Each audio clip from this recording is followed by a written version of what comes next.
मी आता इथं पावनखिंडमध्ये आहे. पावनखिंड इतिहासामधील अतिशय धगधगती असणारी कहाणी. छत्रपती शिवाजी महाराज पन्हाळगडाच्या वेळामध्ये अडकले होते. त्यावेळेला सिद्दी मसूदच्या चावडीतून वेढा फोडून ते विशाळगडाकडे रवाना झाले. बरोबर बाजीप्रभू देशपांडे बांदल सेना होते. मार्गामध्ये आल्यानंतर त्यांना अशी जाणीव झाली की पाठीमागून सिद्धीचं सैन्य येत आहे.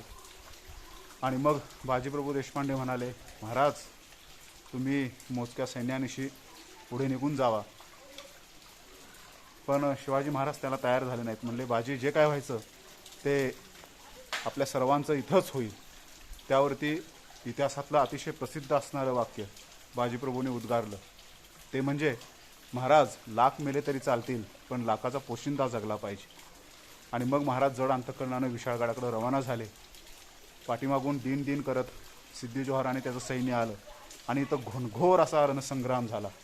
300 बांदल आणि बाजीप्रभू तिथं धारातीर्थी पडले. मात्र जोपर्यंत तोफांचे आवाज येत नाहीत आणि महाराज गडावरती पोहोचणार नाहीत तोपर्यंत मी प्राण सोडणार नाही, असं बाजीप्रभू यांनी निक्षून सांगितलं होतं. आणि त्यांनी महाराजांना सुखरूप गडावरती पोहोचतं केलं.